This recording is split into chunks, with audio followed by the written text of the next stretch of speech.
that India and the European Union are all set to finalize the mother of all trees as the Free Trade Agreement, or the FTA, as the official level negotiations for the proposed agreement, which will boost two-way commerce and strengthen economic ties, are already complete. India asserts that the trade deal is balanced and is forward-looking, helping improve India's economic integration with the European Union. Now, the deal, which is expected to be signed and may come into effect early next year, as the pact is finalized after 18 years of negotiations that have happened.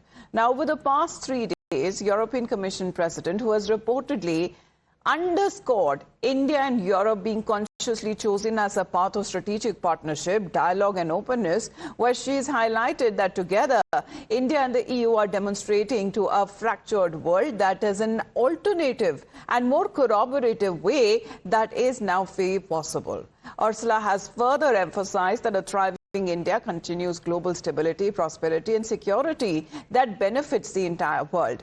Now, even the U.S. Treasury Secretary Scott Bessent has now defended as far as when it comes to Trump's administration to impose steep tariffs on Indian crudes, arguing that European governments are undermining their own security stance through continued energy trade, saying that Europe may have significantly phased out direct energy ties with Moscow. But U.S. Treasury Secretary Scott Bessent says that money is still flowing, and he has accused European buyers of indirectly funding the Russia-Ukraine war by purchasing oil products refined from India from Russian crude, even as U.S. has targeted New Delhi with tariffs, as his remarks come as New Delhi and Brussels are set to formally announce conclusion of the negotiations on a comprehensive free trade agreement at a high-level summit.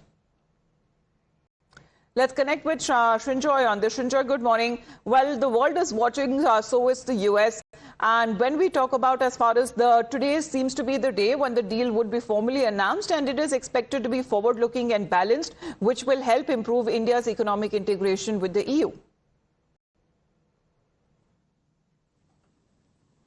Yes, you're right. The deal will be announced but not signed because of certain legal and parliamentary issues.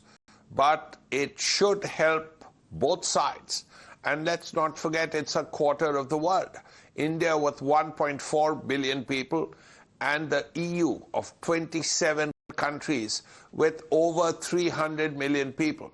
350 million people plus 1.4 billion is really a quarter of the world. And it's an important quarter of the world. And let's hope it does get signed in the near future.